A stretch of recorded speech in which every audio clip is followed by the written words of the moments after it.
Scarlett Blade. Hello, ladies and gentlemen, and welcome to Silent Night, Memoirs of a Royal Guard, Chapter 48. Well, what do you think? Winterspear asked me as I stood in the living room of our new quarters. They were certainly bigger than a barracks room, just about 6 times the size, actually. We had a living area, separate bedrooms, a private bathroom, and even a small kitchen.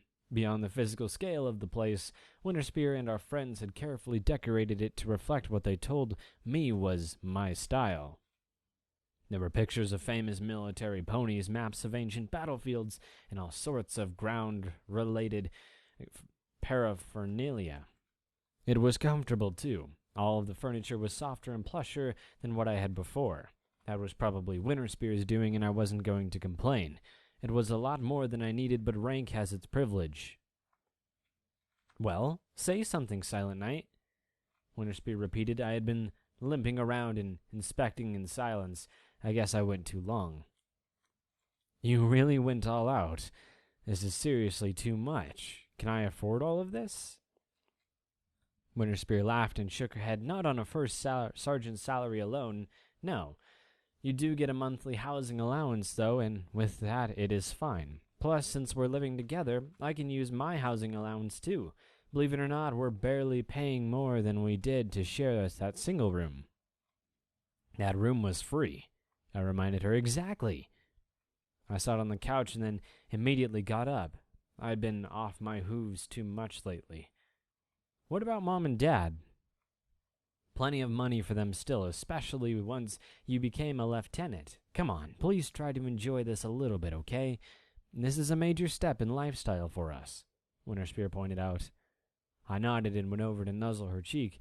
You did great. I really do like it. Thank you. About Mom and Dad. Do you really want to do this right now? I'll be fine, I replied. I sent them a letter as soon as I found out. Dad sent one back. Winterspear explained. She went into her room and returned with the paper. Here. The letter was brief and written in my mother's script. Winterspear. If he made it back alive, he'll wake up. They had their chance and blew it. Pat him on the back for me. Dad. Can't fault him with the accuracy of the statement, I said before tossing the letter on the table. All right, then. I don't know what I expected. Mom, too? My sister quickly shook her head. No, Celestia, no. She came immediately. She was the one that brought the letter. The doctors told her it could be weeks or months before you woke up, and eventually she had to go back, though. You know Dad can't be left alone for long. I'm sorry, Silent Night. I know. Honestly, I'm fine. You're all the family I need. Winterspear hugged me, and it hurt considerably less than a few days prior. We lingered that way until it started getting too quiet. Back to work tomorrow? She asked. Eagerly I replied, yes, light duty, but still. Say, have they fixed my armor? My sister nibbled on her lip. Not yet. You'll have to go without it for a little while or wear some loners. Really? I patched up, but my armor isn't, I asked. Winterspear looked awfully guilty, and she wrung her hooves. Well, you know how it is. Sometimes I get behind, your armor was really beat up, and you asked for the same suit. It would have been easier just to get a new one. I looked her over, stared a moment, and then nodded. All right, well then. Do you want to come with me to the gym? The doctor said I'll need a partner for a while to make sure I don't overdo it, and I guess to pick me up when I fall. Of course, Winterspear said. Let's get down there and get you back to your overly fit self. I limped through Canterlot on my way to the Unicorn Temple. My wing was still in a cast, so flying was out of question, assuming I could even get myself off the ground, which actually was equally unlikely. It wasn't important that I move fast, however. There was a mission to accomplish, and I had all day to do it. Eventually, I reached the large double doors and carefully knocked. There was a silence for a while before it finally opened, revealing a young temple guard in the ancient style of armor. He looked at me with a mixture of curiosity and confusion. Good day. Please inform Exemplar Farrell that Sergeant Silent Knight is here to see her. I don't mind waiting. The temple guard nodded and then motioned to a small patch of grass inside. Not at all. Please, come in, sir. Thank you, I replied, before limping in and settling on the spot. It was good to sit. Walking all the way to the temple had taken a lot out of me. Without another word, he turned and walked out into the temple grounds, leaving me alone on my spot. The peace and tranquility of the area struck me. The sounds of Canterlot were simply absent. I wasn't sure how that was possible, but there was no city noise. Most likely magic. The garden was quite soothing, and I went from sitting to lying, and then from lying to dozing. The sun hit the spot just perfectly, warming me up. Sergeant? I blinked and found Exemplar Farrell standing over me. Perhaps I had caught a brief nap. Slowly I pushed myself up off the ground. Exemplar! Forgive me, please. Quite all right. You're still healing. What can I do for you? She asked evenly. The Exemplar was always all business, but I didn't mind. I reached into my saddlebag and carefully pulled out a wrapped bouquet of flowers. These are for you, as a small token of thanks for saving my life. I was met with a vacant stare, and some blinking before the Exemplar accepted them with a sliver of magic. You have my gratitude, Silent Knight, but this truly isn't necessary. For a brief moment I saw her admire the flowers before going back to her carefully controlled expression. Necessary? No. Important to me? Yes. You risked your life to save mine. No pony else could have brought me back. And to be perfectly frank, I wasn't thinking on dying there. I just did what I had to do, I admitted. Exemplar Farrell remained steady as she held the bouquet in her hooves. It was not your time, she said with her unwavering certainty. What do you mean? I asked. The Exemplar shook her head. It was not your time, Silent Knight. How can you know that? Explaining would be extremely difficult and likely unbelievable. Please forgive that. It was simply not your time. She lightly smelled the flowers and then added, Thank you for the flowers. You are most kind. Good day, Silent Knight. She turned her back to me and headed off into the garden while I tried to figure out what she had meant. Magic? It had to be magic, and I knew I'd never understand it. I tried to put it out of my mind. It was time to get home and rest up for tomorrow. I'd be going back on duty. Good morning, Sergeant, Miley Hooves said as I passed her in the palace. Good morning, I replied. Welcome back, Sergeant, Harvest Moon chimed in. Thank you. I managed to get into my office about an hour late after I was stopped by and then thanked every pony in the entire palace. Please don't think ill of me, but I was tired of being the patient. I just wanted to get back into my old life.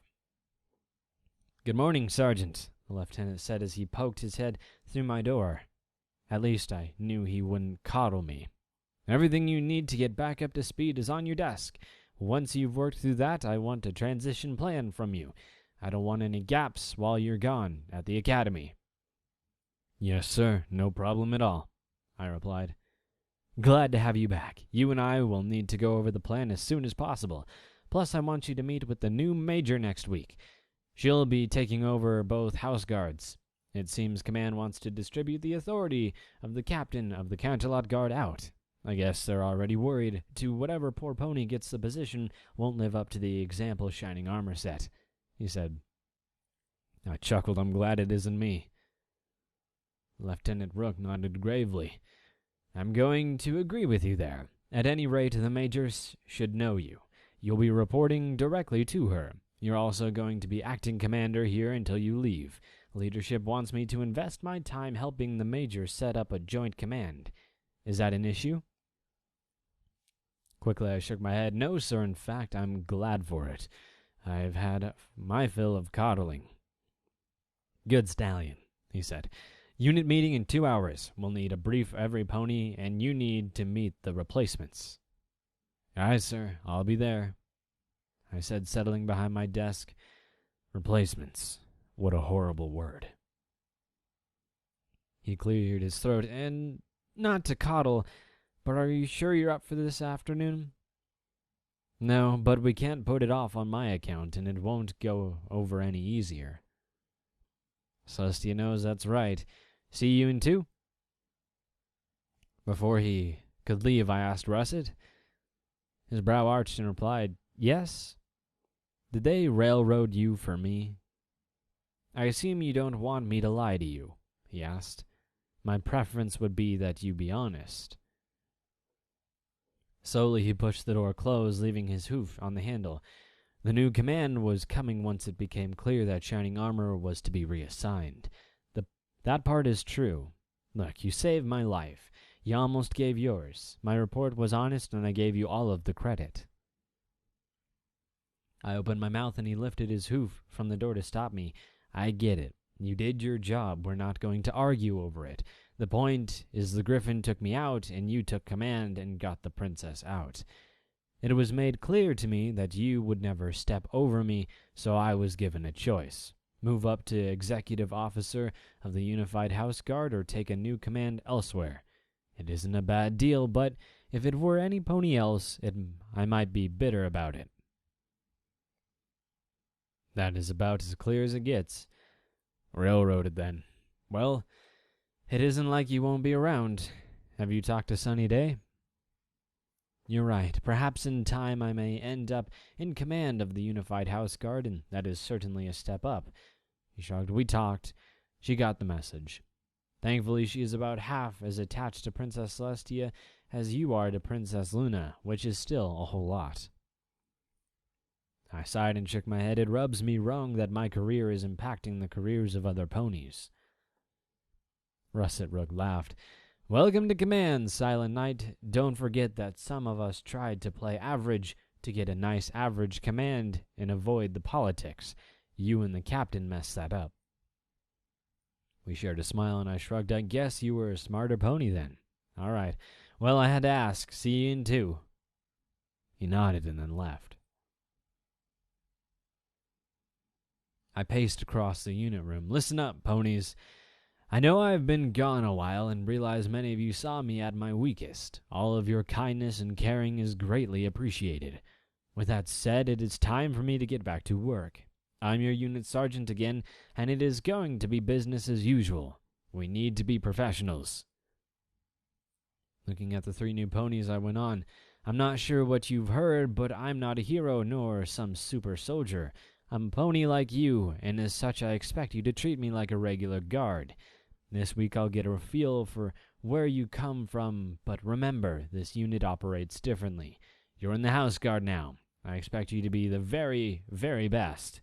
Now, is every pony clear on these points? I asked sternly. Yes, Sergeant, they replied in chorus. Very good. Lieutenant, I replied, stepping aside.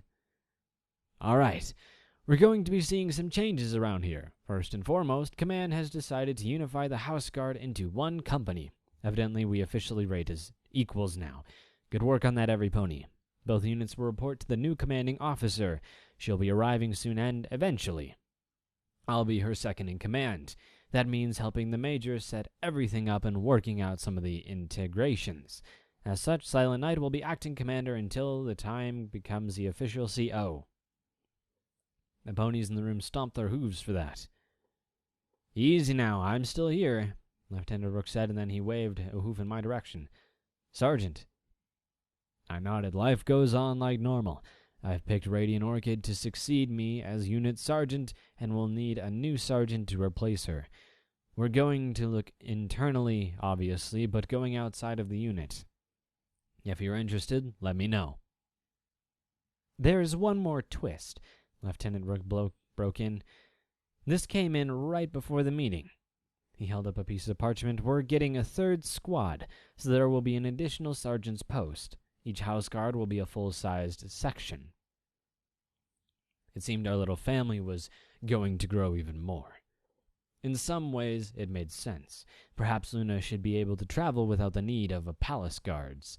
9 more ponies would certainly make that easier. All right, then, if any pony has any questions, I'll be in my office. My office, the lieutenant corrected. I'll be in the lieutenant's office. I amended. Dismissed. The lieutenant and I walked to his office. As he settled behind his desk, I asked, "A new squad, huh?" He nodded. "Yep. Command feels that the Palace Guard won't be suitable for Princess Luna's travels, and after the Griffin incident, they only want the best looking for her. I'm not going to sugarcoat this, Silent Knight. We're some of the few guard ponies with actual combat experience. Things are going to be different now, and Command expects us to prepare other guards for that. They don't want to send ponies abroad anymore that aren't prepared for what we went through." I grimaced. "I want to remind you that I was one of the ponies that decided to take palace guards with us." The lieutenant set a hoof on his desk. "I'm aware. You can't look at it that way. They did their duty and you did yours. You saved lives. By Tartarus, how many times I'm going to have to say that you saved mine? Look, Sergeant Survivor's guilt is rough. It happens when a commander loses ponies." Russet Rook looked around his desk and muttered, "I think I have a pamphlet on it somewhere. Maybe you should talk to some pony. It helps. Beyond that, you need to be sure you're right mentally before you take command. If you're going to be unable to potentially send ponies to their deaths because you can't stomach it, I need to know." Survivor's guilt. Is that what they called this feeling? I locked eyes with him. "It won't get in my way of doing my duty." "Good. It has ruined good ponies in the past. Remember, Silent Knight, you were ready to die. You even chose to. Would you want us sitting here regretting we had survived because of your sacrifice? I sure wouldn't if it was me." It was a cruel lesson, but I absolutely wouldn't have wanted every pony sitting here sulking. I had made my choice for a reason. I shrugged. "I can't disagree. Could we get back to business? I'm feeling like a patient again." "For now, yes, no problem. Who is on the top list of your new unit sergeant?" he asked. "Hooves down, mountain stone," I replied. "He is more than ready, and he's certainly held his own over there. I can't see any justification to move any pony past him.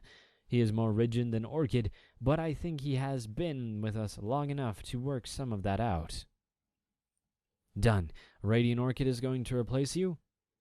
"We had a heart-to-heart," I explained. "She was very honest with me when I was in the hospital. She wants a transfer, but I convinced her to stay temporarily. She is thinking about her foals, and I can respect that. At the same time, I'm not sure Iridescence is ready for this. In the long term, I'd hate to go outside, as that it's how we do things here." Lieutenant Rook nodded. "No kidding. Anyway, Iridescence was upset on the ship, but she did get the job done when it counted most. She certainly didn't lock up under the pressure. She may not have liked it, but she was effective. I think with a bit of grooming, she'll be ready eventually." "That is a good point. I'll discuss it with her and see that she and Orchid spend a lot of time together," I said. "Who gets the new squad?" Lieutenant Rook added.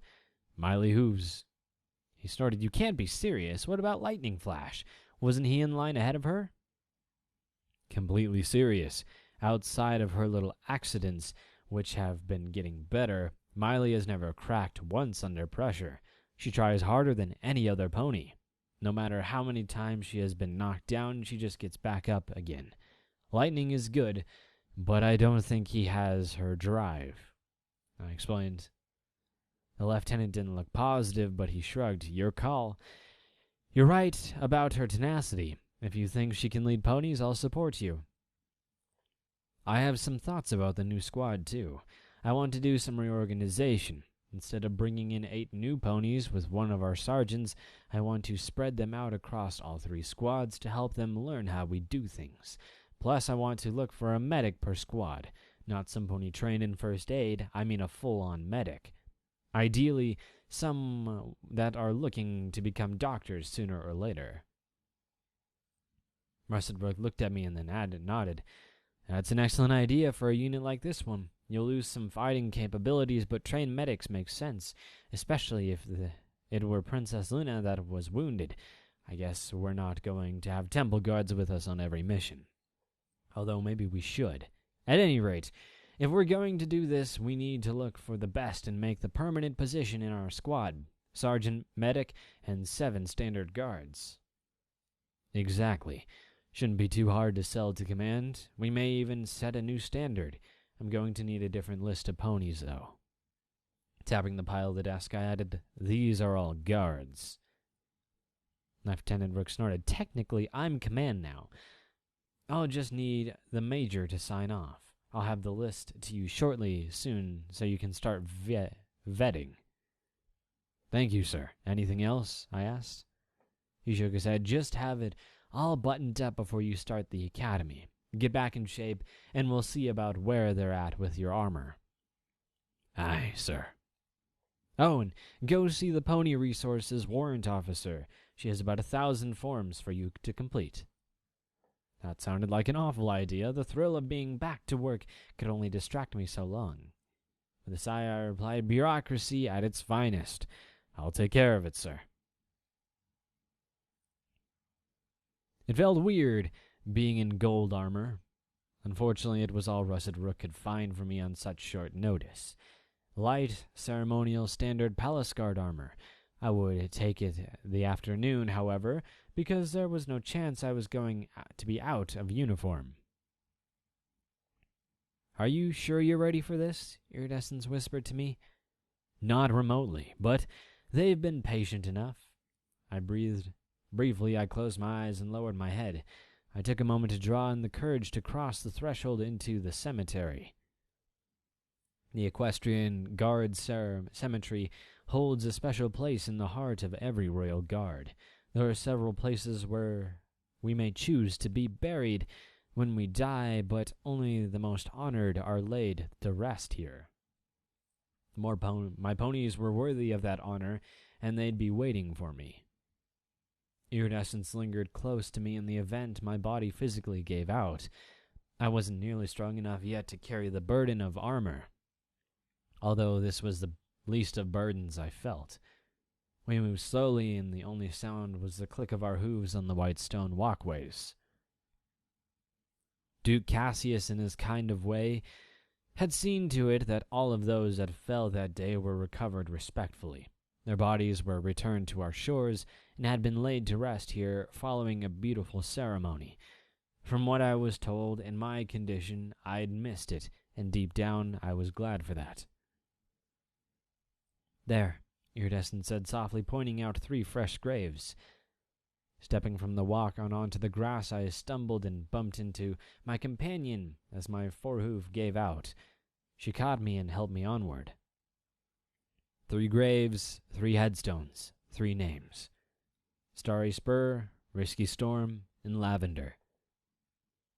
The gravity of the moment weighed heavily on me. There was finality here.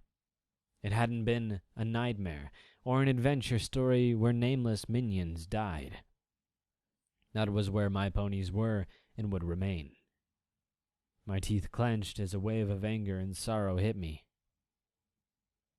"Silent Night," Iridescence whispered, "I think it's time to go." She set a hoof on my shoulder and tried to gently guide me away. I pulled away and stared on, ensuring I'd always remember. Iridescence tugged me a bit before forcefully, and I finally gave in. We turned and headed back down the path. I couldn't help but reflect on what the exemplar feral had told me. How could she know it wasn't my time?